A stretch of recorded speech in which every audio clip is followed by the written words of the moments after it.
Hello friends, this is Karan Gunwani and undergraduate at IIT Delhi. तो आज हम पढ़ने वाले एक न्यू चैप्टर जो है मैकेनिकल प्रॉपर्टीज़ ऑफ फ्लूइड्स। ये एनसीईआरटी क्लास 11 फिजिक्स का 10th चैप्टर है और इस पहले वीडियो में हम पढ़ेंगे introduction to fluids and pressure.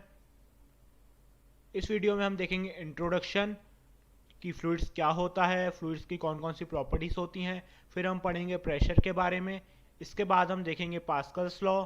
फिर हम देखेंगे कि फ्लूइड्स के अंदर डेप्थ वेरी होने से प्रेशर कैसे वेरी करता है। फिर हम पढ़ेंगे एटमॉस्फेरिक प्रेशर और गेज प्रेशर के बारे में। और लास्ट में देखेंगे हाइड्रोलिक मशीन्स जो कि पास्कल लॉ का ही एप्लीकेशन है। स्टार्ट करते हैं इंट्रोडक्शन से। सो फ्लूइड्स क्या होते हैं? What are fluids? So anything that can flow are called fluids. जो भी चीज़ें फ्लो कर सकती हैं हम उन्हें फ्लूइड्स की कैटेगरी में रखते हैं। For example water. Water reverse में फ्लो होता है, पाइप्स में फ्लो होता है, तो वाटर फ्लो करता है। या जितने भी लिक्विड्स होते हैं वो फ्लो करते हैं, तो सारे लिक्विड्स फ्लूइड्स कह सकते हैं। ऐसे ही जो गैसेस होती हैं या एयर होती है वो भी ब्लो करती है, हवा चलती है, वो भी फ्लो हो रही है। इसका मतलब गैसेस भी फ्लूइड्स ही होते हैं। Fluids have no shape of their own. Fluids का कोई फिक्स शेप नहीं रहता है। जैसे एग्जांपल ले लीजिए वाटर का। अगर आप वाटर को ग्लास में डालेंगे तो वो उस ग्लास का शेप ऑक्यूपाई कर लेगा। ऐसे ही अगर आप वाटर को जार में डालेंगे, जग में डालेंगे, तो वो उस जग का शेप ऑक्यूपाई कर लेगा। इसीलिए फ्लूइड्स का कोई शेप फिक्स नहीं रहता है। किसी भी ऑब्जेक्ट का वॉल्यूम उस पर अप्लाई किए गए प्रेशर और स्ट्रेस पे डिपेंड करता है, और इस बात पे भी डिपेंड करता है कि वो सॉलिड है कि लिक्विड है कि गैस है। अब हम सॉलिड, लिक्विड और गैसेस की कुछ सिमिलैरिटीज और डिफरेंसेस देखते हैं। तो सॉलिड और लिक्विड का वॉल्यूम फिक्स रहता है अंडर एटमॉस्फेरिक प्रेशर।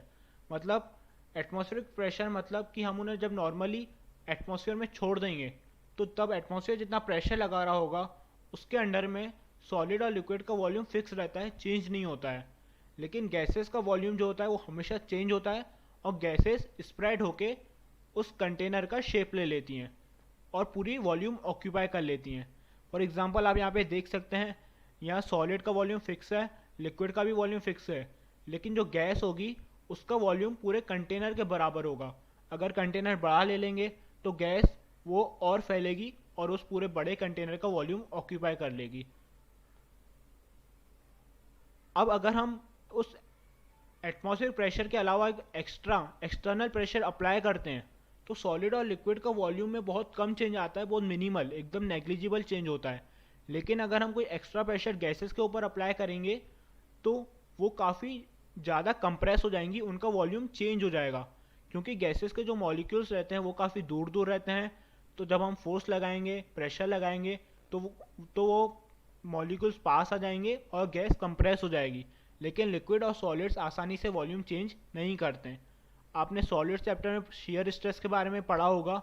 तो शियर स्ट्रेस किसी ऑब्जेक्ट का वॉल्यूम चेंज किए बिना उसका शेप चेंज कर देती है। तो जो लिक्विड्स ऑफ गैसेस या फ्लूइड्स का शियर स्ट्रेस काफ़ी कम होता है, मतलब काफ़ी कम शियर स्ट्रेस से ही उनका शेप चेंज हो जाता है।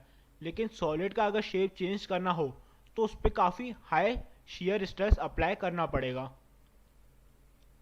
अब हम प्रेशर के बारे में पढ़ेंगे जो आप पहले पढ़ चुके होंगे। Pressure is force per unit area. Pressure is equal to force divided by area. हम एक एग्जांपल लेते हैं कि मान लो आप डॉक्टर के पास जाते हैं, तो जब वो इंजेक्शन लगाते हैं तो काफ़ी दर्द होता है, पेन होता है। अब ऐसा क्यों? क्योंकि जो निडल होती है, इंजेक्शन की जो निडल रहती है वो काफ़ी शार्प रहती है एंड पॉइंटेड रहती है। मतलब जो उसका सरफेस होगा जो स्किन के कांटेक्ट में आता है वो काफ़ी कम रहता है। और अगर हम फोर्स सेम लगाएंगे तो अगर एरिया कम होगा तो प्रेशर ज़्यादा होगा। ऐसे अगर हम एक फिंगर से टच करेंगे तो फिंगर का एरिया ज़्यादा रहता है तो उसका प्रेशर कम होगा। इसीलिए इंजेक्शन लगाने से दर्द होता है, और अगर कोई फिंगर से टच करेगा तो उससे दर्द नहीं होता है। अब हम प्रेशर की डेफिनेशन फ्लूइड्स के केसेस में देखते हैं। सो उसकी डेफिनेशन है normal force exerted by fluids पर यूनिट एरिया। आप देख सकते हैं कि डेफिनेशन सिमिलर ही है, बस एक नॉर्मल टर्म आ गई है। तो नॉर्मल का सेंस है जब किसी ऑब्जेक्ट को हम फ्लूइड के अंदर डालेंगे तो जो उस पर प्रेशर, फ्लूइड जो उस पर प्रेशर लगाएगा वो उसके सर्फेसेस के नॉर्मल डायरेक्शन, परपेंडिकुलर डायरेक्शन में लगेगा। इसे समझने के लिए हम एज्यूम करते हैं कि फोर्स नॉर्मल नहीं है, कोई एंगल पे लग रहा है। तो उसके दो कंपोनेंट होंगे, एक सरफेस के नॉर्मल, एक सरफेस के पैरेलल।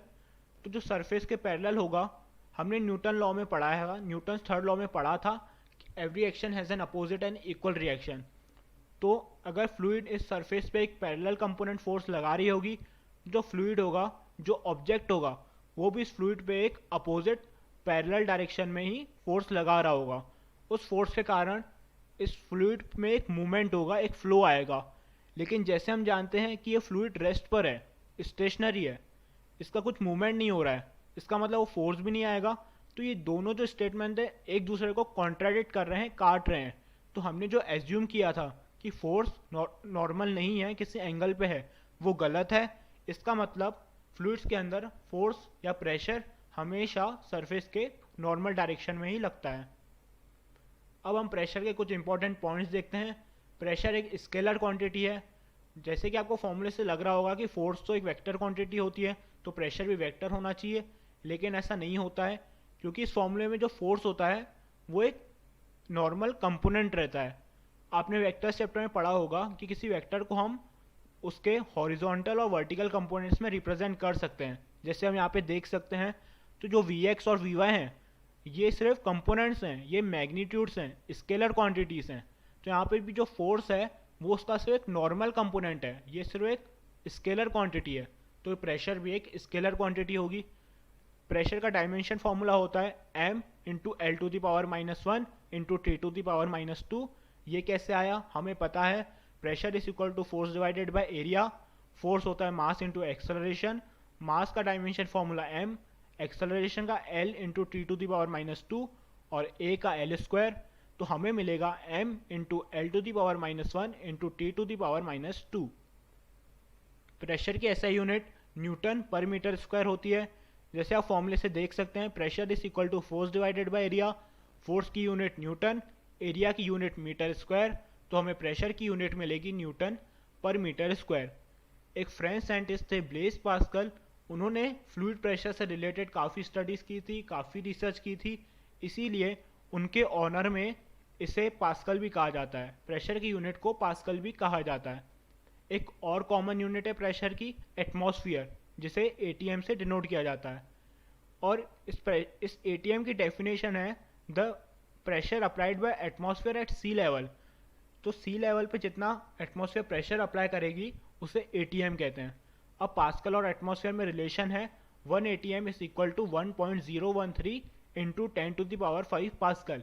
ये काफ़ी इंपॉर्टेंट रिलेशन है, इसे याद कर लीजिए। अब हम पास्कल्स लॉ देखते हैं। ये लॉ कहता है the pressure in a fluid at rest is same at all points if they are at the same height.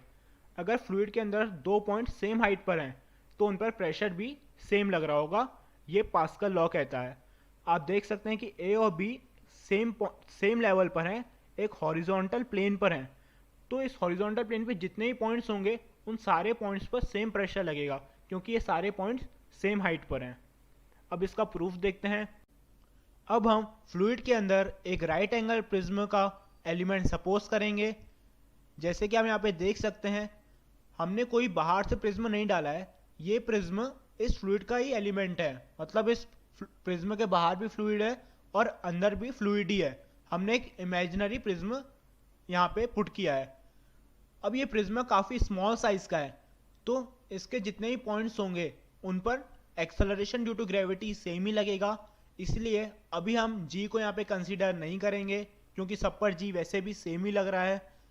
यहाँ पे हमने इस एलिमेंट को काफ़ी बड़ा करके दिखाया है, काफ़ी हम इसके प्रूफ को एक्सप्लेन कर सकें। अब हम इसकी तीन सरफेस एरिया कंसीडर करेंगे।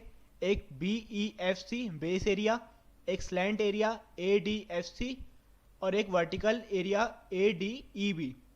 बेस एरिया BEFC का एरिया A माना है, उस पर फोर्स FA लग रहा है, तो उस पर फोर्स जो प्रेशर लगेगा P है वो होगा FA divided by AA। Slant area का एरिया हमने AB माना है, उस पर लगने वाला फोर्स FB है, तो उस पर प्रेशर लगेगा FB divided by AB। Vertical वाला एरिया ADEB, इसका एरिया हमने AC माना है, इस पे फोर्स हमने माना है FC, तो प्रेशर PC लगेगा FC डिवाइडेड बाय AC। जिसे हमने यहाँ पे ऐसा फॉर्मूला रिप्रेजेंट किया है। अब क्योंकि ये फ्लूइड रेस्ट पर है और ये फ्लूइड का ही एलिमेंट है, तो ये एलिमेंट भी रेस्ट पर होगा, इक्विलिब्रियम में ही होगा, तो इस पर नेट फोर्स 0 लगेगा। अब हम वर्टिकल और हॉरिजॉन्टल फोर्सेस बैलेंस करेंगे, तो जो FB जो स्लैंट फोर्स लग रहा है, इसका जो वर्टिकल कंपोनेंट होगा उसे FA बैलेंस करेगा। तो FB का vertical component FB cos theta उसे बैलेंस करेगा FA। तो हम लिख सकते हैं FB cos theta is equal to FA, और FB के horizontal component FB sin theta को FC बैलेंस करेगा, इसीलिए FB sin theta is equal to FC। अब ज्योमेट्री से देख सकते हैं कि स्लैंट सरफेस का एरिया AB का हॉरिजॉन्टल कंपोनेंट A एरिया के बराबर होगा, और स्लैंट एरिया AB का वर्टिकल कंपोनेंट AC एरिया के बराबर होगा। तो हम लिख सकते हैं AB cos theta is equal to AA और AB sin theta is equal to AC। अब पहली इक्वेशन को थर्ड से डिवाइड करेंगे और सेकंड इक्वेशन को फोर्थ से डिवाइड करेंगे, तो हमें कुछ एक्सप्रेशन इस टाइप से मिलेंगे। अब यहाँ पे cos थीटा कैंसिल हो जाएगा और इसमें sin थीटा कैंसिल हो जाएगा, तो हमें दो इक्वेशन मिलेंगी, इक्वेशन फिफ्थ एंड इक्वेशन 6। अब यहाँ से आप निकाल सकते हैं कि FB बाई AB वो FA डिवाइडेड बाई AA के बराबर है और FC डिवाइडेड बाई AC के भी बराबर है। तो ये तीनों टर्म्स इक्वल हो जाएंगी, और ये प्रेशर्स हैं, तो PB, PA और PC इक्वल हो जाएंगे। मतलब एक फ्लूइड के अंदर किसी एक पॉइंट पर हर डायरेक्शन से सेम प्रेशर लगेगा।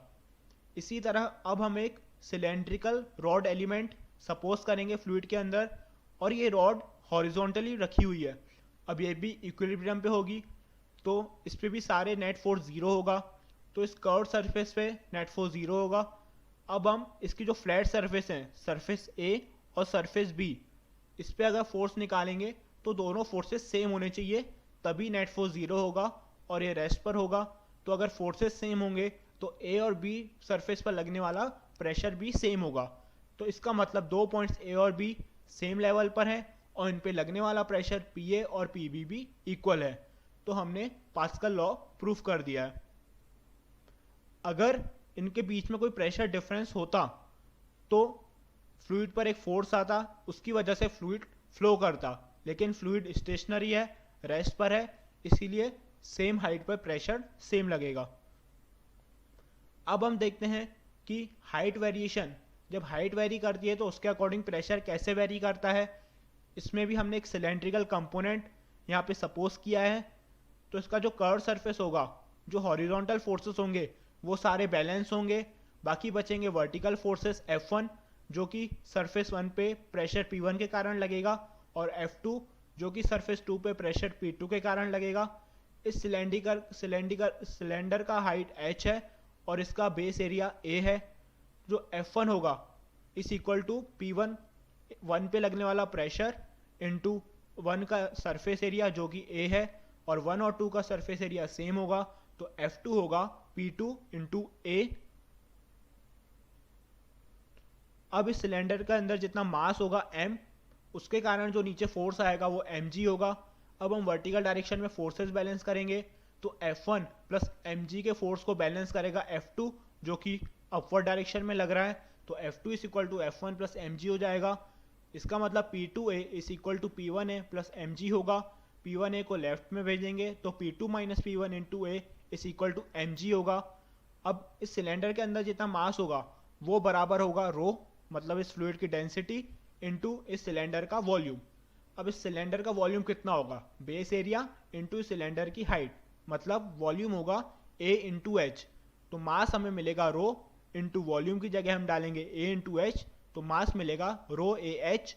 अब इस मास को हम इक्वेशन 1 में डालेंगे तो हमें P2 minus P1 into A मिलेगा रो ए एच जी। अब A से A कैंसिल हो जाएगा, तो हमें pressure difference P2 minus P1 मिलेगा रो जी एच।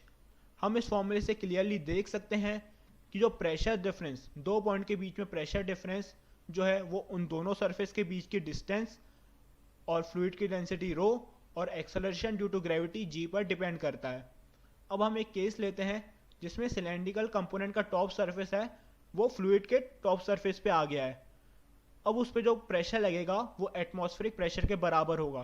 तो P1 को हम PA एटमॉस्फेरिक प्रेशर से रिप्लेस कर सकते हैं और P2 को हम P कह देते हैं, जो कि पॉइंट P, जो पॉइंट P पर जो जहाँ प्रेशर लग रहा है, पॉइंट 2 पर जो प्रेशर लग रहा है उसे हम P कहते हैं, यानी कि एब्सोल्यूट प्रेशर। एब्सोल्यूट प्रेशर की डेफिनेशन होती है pressure of a point related to the zero pressure.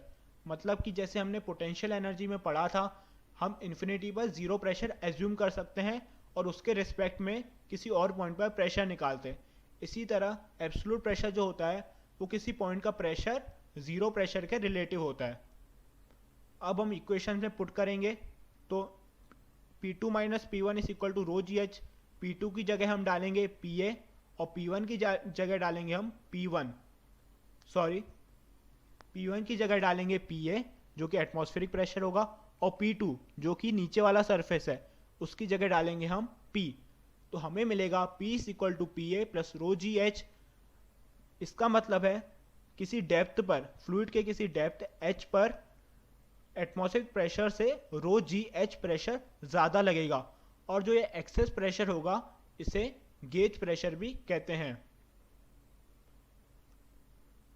अब जो किसी डेप्थ पर जो प्रेशर डिपेंडेंट होता है वो उसकी हाइट पर डिपेंड करता है, उसका शेप क्या है, क्रॉस सेक्शन एरिया क्या है, बेस एरिया क्या है, उस पर डिपेंड नहीं करता है। इसे शो करने के लिए हम हाइड्रोस्टैटिक पैराडॉक्स का एग्जांपल लेंगे। जैसे कि आप देख सकते हैं यहाँ 3 वेसल्स हैं। अब तीनों का शेप अलग अलग है, लेकिन और ये तीनों एक दूसरे कनेक्टेड हैं। अगर हम इसमें कोई लिक्विड भरेंगे तो ये तीनों सेम लेवल तक राइज करेंगे। अब ऐसा क्यों?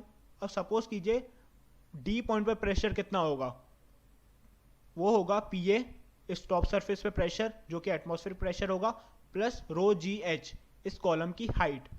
अब D, E, F same level पे हैं, तो पास्कल लॉ के अकॉर्डिंग इन सब पे सेम प्रेशर लगेगा जो कि PA plus rho g H के बराबर होगा। अब सपोज कीजिए वेसल A का जो हाइट है वो H ना होके D है, तो E पॉइंट पर प्रेशर कितना होगा, PA प्लस वो height rho D G. D हमने कोई दूसरी हाइट सपोज की है, इसका मतलब E पॉइंट पे प्रेशर अलग हो जाएगा और D और F पॉइंट पे प्रेशर अलग हो जाएगा। लेकिन ये पास्कल लॉ को काट रहा है, उसे कॉन्ट्राडिक्ट कर रहा है, इसीलिए ऐसा नहीं हो सकता।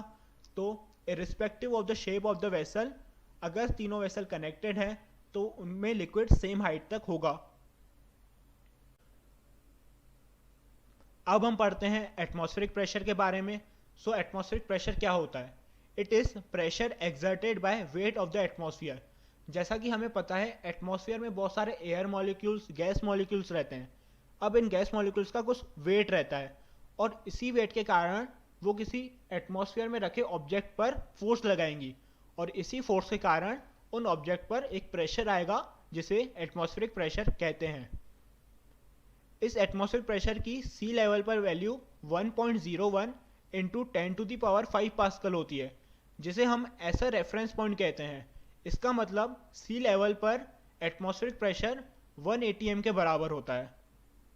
Value of atmospheric pressure at sea level is defined as 1 atm और 1 atm is equal to 1.01 into 10⁵ pascal. अब एटमॉस्फेरिक प्रेशर को मेजर कैसे किया जाता है? वो एक मर्क्यूरी बैरोमीटर, एक डिवाइस होता है, उसकी हेल्प से हम एटमॉस्फेरिक प्रेशर कैलकुलेट कर सकते हैं। अब मर्क्यूरी बैरोमीटर क्या होता है? तो इसमें एक लंबी रॉड रहती है, ग्लास ट्यूब रहता है जिसके अंदर मर्क्यूरी फिल होता है। ये रॉड एक तरफ से बंद होती है और एक तरफ से खुली रहती है, तो जो ओपन एंड रहता है उसे पलटा के एक मर्क्यूरी के कंटेनर में डाल दिया जाता है। अब जो ऊपर स्पेस बचेगी, जो इस मर्क्यूरी कॉलम में, जो इस ट्यूब में ऊपर स्पेस बचेगी, उसमें सिर्फ मर्क्यूरी वेपर्स ही होंगी और मर्क्यूरी वेपर्स के कारण प्रेशर काफ़ी कम होता है, लगभग नेग्लिजिबल होता है। इसीलिए हम यहाँ पे इसे वैक्यूम एज्यूम कर सकते हैं और इसमें प्रेशर 0 होगा, तो जो पॉइंट A होगा वहाँ पर भी प्रेशर 0 हो जाएगा। अब जो पॉइंट C है इस पे कितना प्रेशर लग रहा होगा? एटमॉस्फेरिक प्रेशर लग रहा होगा। तो और B और C पॉइंट दोनों सेम लेवल पे हैं, तो इन दोनों पॉइंट्स पर प्रेशर सेम लगेगा। और B पर प्रेशर कितना लगेगा? PA A पर pressure plus rho g H. H क्या होगा? इस ट्यूब में जितना मर्क्यूरी का लेवल होगा, जितनी हाइट होगी वो यहाँ पे H है, और रो जो है वो मर्क्यूरी की डेंसिटी है। तो P B is equal to P A plus rho g h. अब हमने देखा कि पी ए ज़ीरो है तो हमें पी बी मिलेगा रो जी एच, और इसका मतलब पी सी हमें मिल जाएगा रो जी एच। सो इसका मतलब है atmospheric pressure of that place, जहाँ पर भी ये बैरोमीटर पड़ा होगा वहाँ पर एटमॉस्फेरिक प्रेशर रो जी एच के बराबर होगा। हम एटमॉस्फेरिक प्रेशर ये देख के कैलकुलेट कर सकते हैं कि उस ट्यूब में कितना मर्क्यूरी राइज किया है, या उस ट्यूब में मर्क्यूरी की हाइट कहाँ तक है।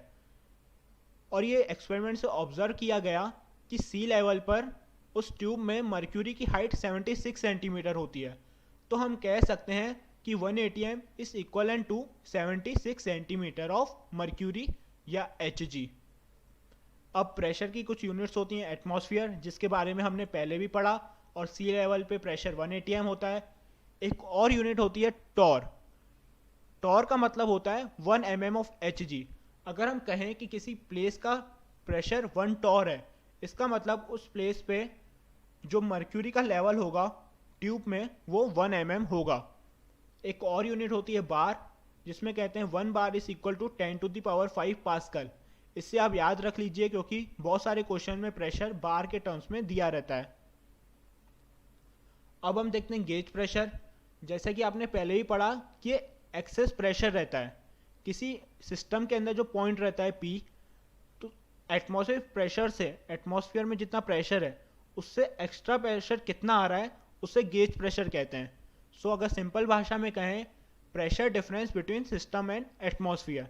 हमने देखा था P माइनस पी ए। P क्या था? किसी डेप्थ पर पॉइंट था जिसे हम सिस्टम भी कह सकते हैं, माइनस एटमॉस्फेरिक प्रेशर। इन दोनों का डिफरेंस रो जी एच आया था। इन दोनों के डिफरेंस को ही गेज प्रेशर कहते हैं। अब गेज प्रेशर कैसे मेजर किया जाता है? गेज प्रेशर एक डिवाइस से मेजर किया जाता है जिसे ओपन ट्यूब मैनोमीटर कहते हैं। अब ओपन ट्यूब मैनोमीटर कैसा होता है? जैसे आप यहाँ फिगर में देख सकते हैं, ये एक यू ट्यूब की तरह होता है। इसमें 2 कॉलम्स होते हैं, एक राइट वाला कॉलम, एक लेफ्ट वाला कॉलम, और इसमें एक फ्लूइड भरा जाता है। अब फ्लूइड भी सूटेबल होना चाहिए। फॉर एग्जांपल, अगर हमें लो प्रेशर डिफरेंस कैलकुलेट करना है तो हम इसमें लो डेंसिटी लिक्विड भरेंगे जैसे ऑयल। अगर हमें हाई प्रेशर डिफरेंस मेजर करना है तो हम इसमें हाई डेंसिटी लिक्विड भरेंगे जैसे मर्क्यूरी। अब देख सकते हैं कि जो पॉइंट सी है वहां पर कितना प्रेशर लगेगा? एटमॉस्फेरिक प्रेशर पीए के बराबर लगेगा। अब जो दूसरा पॉइंट है ए, ये सिस्टम से कनेक्टेड है, तो पॉइंट ए पर कितना प्रेशर लगेगा? जो कि सिस्टम का प्रेशर होगा पी। अब ए और बी पॉइंट दोनों सेम लेवल पे हैं, तो according to Pascal law P A is equal to P B, दोनों पॉइंट पर प्रेशर सेम होगा। अब बी पर हम प्रेशर लिख सकते हैं P B is equal to P C plus rho g h, इसकी हाइट। अब पी बी को हम पी ए से रिप्लेस कर सकते हैं क्योंकि दोनों सेम लेवल पर हैं। पी सी जो है वो एटमॉस्फेरिक प्रेशर लगेगा वहाँ पर, तो P A is equal to P A plus rho g h मिलेगा। पी ए को लेफ्ट में भेजेंगे तो हमें मिलेगा P system minus P A is equal to rho g h. तो सिस्टम का प्रेशर माइनस एटमॉस्फेयर का प्रेशर, मतलब इन दोनों का डिफरेंस जो होता है वो रो जी एच, जो बी से लेके सी तक का डिस्टेंस है, एच इंटू इस लिक्विड की density rho into acceleration due to gravity g के बराबर होता है। अब हम हाइड्रोलिक्स मशीन और उसके बारे में पढ़ेंगे जो कि एक पास्कल लॉ का ही एप्लीकेशन है। अब पास्कल लॉ का एक और फॉर्म भी है, या कह सकते हैं कि उसका एक और स्टेटमेंट है जिसे Pascal's law for transmission of fluid pressure के नाम से भी जानते हैं। इस लॉ के अकॉर्डिंग जब किसी कंटेनर के अंदर फ्लूइड कंटेंड है, उसके अंदर जो फ्लूइड है वो उसी कंटेनर में लिमिटेड है, सीमित है, और अगर हम उस फ्लूइड पे कोई एक्सटर्नल प्रेशर अप्लाई करेंगे तो वो प्रेशर उस फ्लूइड के अंदर हर डायरेक्शन में जाएगा और इक्वल अमाउंट में जाएगा और बिना कम हुए, अनडिमिनिश्ड। अनडिमिनिश्ड का मतलब है कि वो ट्रेवल करेगा प्रेशर बिना रिड्यूस हुए। यहाँ पे हमने एक्सटर्नल प्रेशर P अप्लाई किया तो ये हर डायरेक्शन में जाएगा। जैसे आप यहाँ देख सकते हैं कि ये एक यू ट्यूब है जिसमें 2 सेम एरिया के पिस्टन लगे हुए हैं। अगर यहाँ से फोर्स अप्लाई किया तो यहाँ पे कुछ प्रेशर P देगा। अब ये सेम प्रेशर P पूरा इस फ्लूइड में ट्रांसफर होगा और जो आउटपुट पिस्टन होगा, जो राइट तरफ में पिस्टन है, वहाँ पर भी यहाँ पे प्रेशर P ही आएगा, बिना कम हुए ट्रेवल करेगा। अब हम हाइड्रोलिक मशीन्स के बारे में पढ़ेंगे। तो सबसे पहले जानना ज़रूरी है कि हाइड्रोलिक मशीन्स क्या होती हैं। आपने बहुत सारे एग्जांपल्स देखे होंगे। पहला एग्जांपल तो आपने देखा ही होगा, जब आसपास घर बनता है तो ये जो मिट्टी पलटाने के काम आती है, ये ट्रॉली धीरे धीरे ऊपर होती है और मिट्टी नीचे गिरती है। तो ये ट्रॉली हाइड्रोलिक्स की हेल्प से ऊपर होती है, जो आप यहाँ पे देख सकते हैं। आपने कार सर्विसिंग के लिए दी होगी तो वहाँ पे भी देखा होगा, एक स्टैंड टाइप होता है, एक लिफ्ट टाइप होता है, जो धीरे धीरे ऊपर जाती है और कार को ऊपर उठाती है। आपने ये भी देखा होगा, जब इलेक्ट्रिक वाले लाइट ठीक करने आते हैं तो वो इस हाइड्रोलिक लिफ्ट का यूज़ करते हैं। इन सब में एक पास्कल लॉ का ही प्रिंसिपल अप्लाई हो रहा है। अब कैसे अप्लाई हो रहा है या हाइड्रोलिक मशीन का वर्किंग प्रिंसिपल क्या है, इसके बारे में पढ़ते हैं। आप जैसे कि देख सकते हैं यहाँ पे एक दो पिस्टन्स हैं, पिस्टन A1 और A2, दोनों की एरिया अलग अलग है और ये दोनों एक फ्लूइड से कनेक्टेड हैं। एक फ्लूइड से कनेक्टेड है तो जितना प्रेशर यहाँ अप्लाई होगा P, लेफ्ट पिस्टन जो जितना प्रेशर अप्लाई करेगी P, यही प्रेशर राइट साइड में A2 पिस्टन पे अप्लाई होगा। अब लेफ्ट वाली पिस्टन का एरिया A1 है और उस पर फोर्स F1 अप्लाई कर रहे हैं, तो प्रेशर कितना होगा, F1 डिवाइडेड बाय A1। अब ये सेम प्रेशर A2 एरिया पर भी लगेगा तो F2 कितना हो जाएगा, जो फोर्स आएगा पिस्टन 2 पर वो कितना होगा, P प्रेशर इंटू उसका एरिया A2। प्रेशर हमने देखा F1 डिवाइडेड बाय A1 है, तो P की जगह F1 डिवाइडेड बाय A1 डालेंगे तो हमें F2 मिल जाएगा A2 divided by A1 into F1। मतलब कि जो प्रेशर फोर्स है वो A2 बाय A1 फैक्टर से इंक्रीज हो गया है। इसका मतलब हम कम फोर्स लगा के भी हमें आउटपुट में बहुत ज़्यादा फोर्स मिल सकता है और हम एक बहुत हैवी कार को कम फोर्स की हेल्प से ही लिफ्ट कर सकते हैं। अगर A1 का एरिया 1 सेंटीमीटर स्क्वायर है और A2 का एरिया 100 सेंटीमीटर स्क्वायर है और हम जो फोर्स लगा रहे हैं वो 1 न्यूटन है, तो हमें आउटपुट में 100 न्यूटन मिलेगा। बट अब ये फोर्स कोई मैजिक से तो आ नहीं रहा होगा, कहीं बाहर से जादू से तो आ नहीं रहा है, वर्क डन तो आप सेम ही कर रहे होंगे। तो ये जो फोर्स एक्स्ट्रा आ रहा है उसको पे करने के लिए आप कम फोर्स ज़्यादा डिस्टेंस तक लगाएंगे। आप F1 फोर्स अगर D1 डिस्टेंस बहुत ज़्यादा डिस्टेंस तक लगाएंगे तो जाके वो कार थोड़ी डिस्टेंस ऊपर उठेगी, राइट वाला पिस्टन थोड़ा डिस्टेंस ऊपर उठेगा। जैसे कि आप देख सकते हैं, आप यहाँ से कुछ वॉल्यूम डिस्प्लेस करेंगे, जब पिस्टन नीचे लाएंगे उतना ही वॉल्यूम राइट साइड से ऊपर आएगा।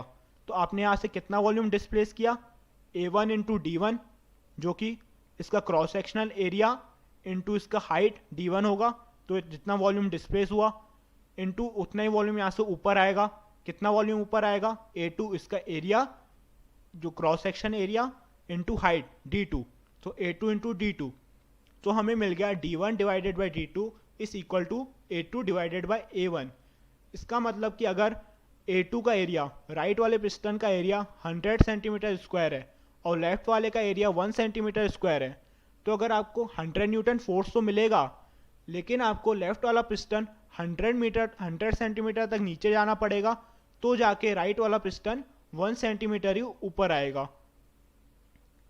आई होप आपको क्लियर हो गया होगा। Thank you so much for watching this video. Goodbye and happy learning.